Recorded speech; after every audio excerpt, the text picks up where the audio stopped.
Welcome to ATMOS 5000, Day 19. Our objectives for today are being pulled from Chapter 7 of the Stull textbook and Section 7.4. In particular, we're going to continue with our Kohler curve interpretation, and then we will move into droplet growth by vapor condensation. So here we have a Kohler curve that's a little bit different than what we were looking at in yesterday's lecture. So what we have here is we have multiple Kohler curves superimposed on the same plot. And each Kohler curve is generated for a different particle. So we have different types of particles. We have salt, ammonium sulfate, sulfuric acid, nitric acid, pure water, and hydrogen peroxide, looks like in yellow. And so the question is that which of these droplets will become an activated cloud droplet if the relative humidity of the environment is 100.5%. So recall that if you require more supersaturation than is available in the environment, then the droplet will not grow into an activated cloud droplet. But if the environmental supersaturation, or relative humidity in this case, exceeds the maximum of the Kohler curve, then those droplets will turn into activated cloud droplets. So you can see that at 100.5, all of the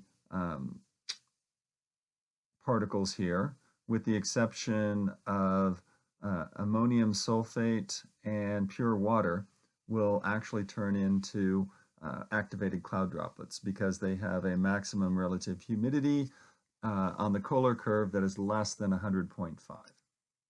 So all droplets except for ammonium sulfate and pure water will turn into activated cloud droplets. So the next thing we can look at with the Kohler curve is what are the critical radius and critical supersaturation for the hydrogen peroxide droplet. So here we want to identify the peak in the Kohler curve. For the hydrogen peroxide, that is the yellow line, so you're looking for the peak in the yellow line. And then once you identify that peak, you want to read off the relative humidity and the R, and that'll be your critical supersaturation and your critical radius. So for this particular one, the critical supersaturation, S star, is equal to 100.32%. And then for the critical radius for that one is 0.27 micrometers.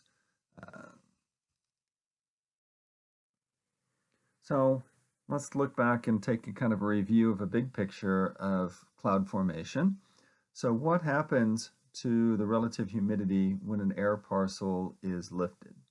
So we start off with initial temperature, initial pressure, and final relative humidity, initial relative humidity. And as we lift this air parcel, what's going to happen to its volume? Well, it's moving to an area of lower pressure, so its volume is going to decrease, or its volume is going to increase as we move to a region of lower pressure.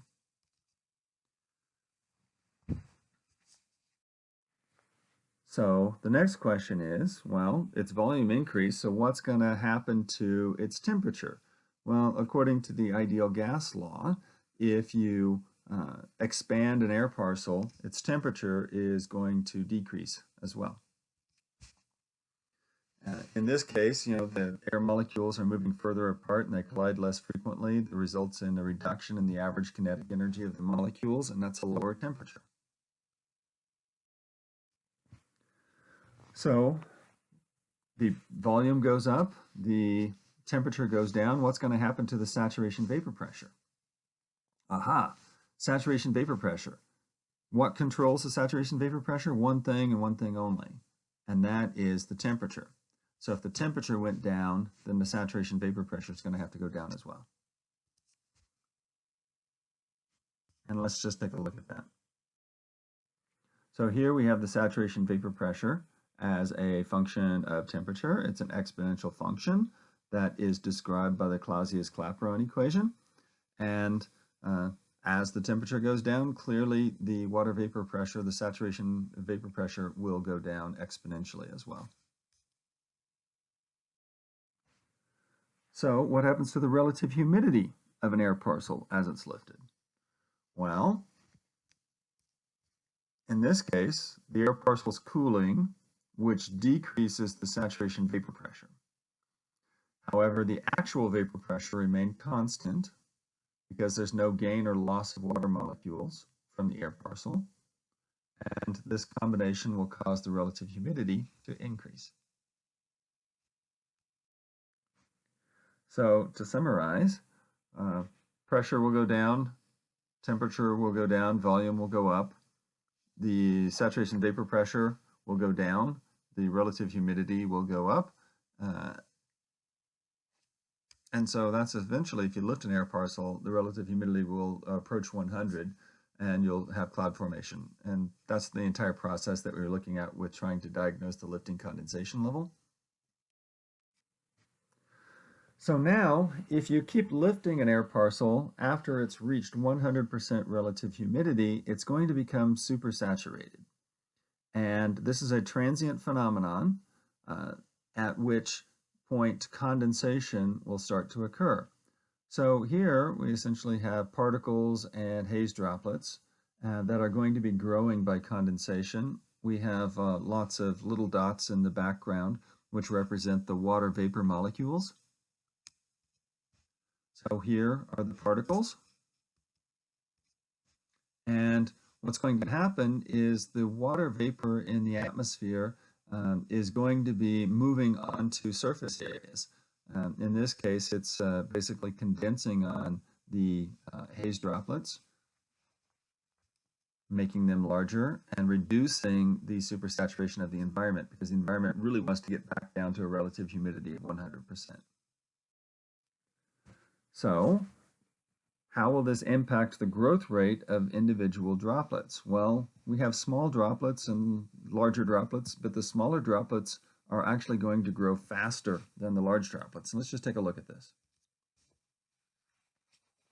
So we have a small droplet, and we add in water vapor through the process of condensation, and it's going to cause the radius of the droplet to increase.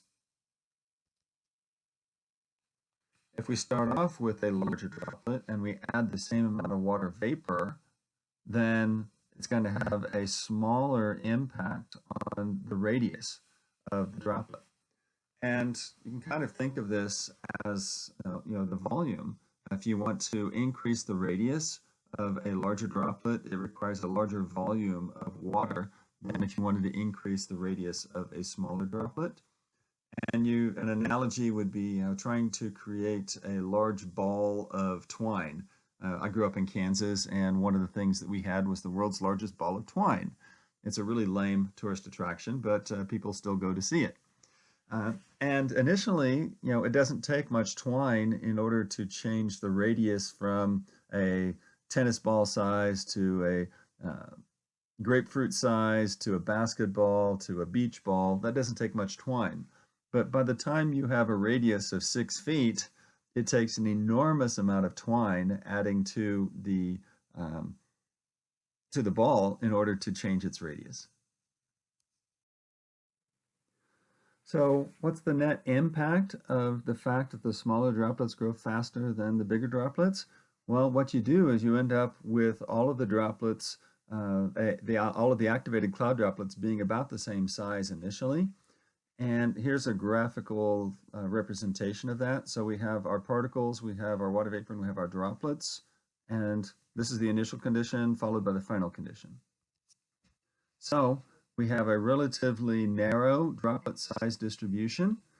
We often refer to that as monodisperse. And that has implications on the formation of rain through the collision coalescence mechanism, because one of the things that we need for collision coalescence is we need droplets of differing sizes with different fall velocities. And growth by condensation basically produces monodispersed droplets, which are not well suited for collision coalescence. So we're eventually going to develop some equations to describe the growth rate of an individual droplet when subjected to certain temperature and relative humidity or supersaturation conditions. Here is a representative droplet growth time for conditions that are commonly found in marine clouds. So if you want to grow to a 2 micrometer diameter droplet, it happens really fast. It only takes about 2.4 seconds. If you want to grow that same droplet to 20 micrometers diameter, it takes about 45 minutes. And if you want to grow it up to 100 micrometers diameter, which is kind of the definition of a drizzle droplet, it would take more than 12 hours. So growth by condensation is a relatively slow process. Once you quickly grow to a certain size, it's very slow after that, and it's very difficult to get even drizzle-sized droplets out of pure growth by condensation in realistic time frame. And to put that graphically, we'll look at the next slide. So here we have a graphical representation on the data from the previous slide. We have time on the x-axis and droplet diameter on the y-axis. Initially, the droplet diameter changes quite rapidly with time, but as you move further in time and the droplet gets bigger, the growth rate decreases significantly. And as shown in the previous plot or the previous data, it takes more than 12 hours under realistic atmospheric science conditions over the marine environment for those clouds to generate drizzle-sized droplets through the process of condensation only. So the takeaway message here is that growth by condensation is initially fast, but then slows down and is not capable of generating precipitation-sized droplets in reasonable time frames. Therefore, we will have to invoke the collision coalescence mechanism in order to get precipitation out of clouds in realistic time frames.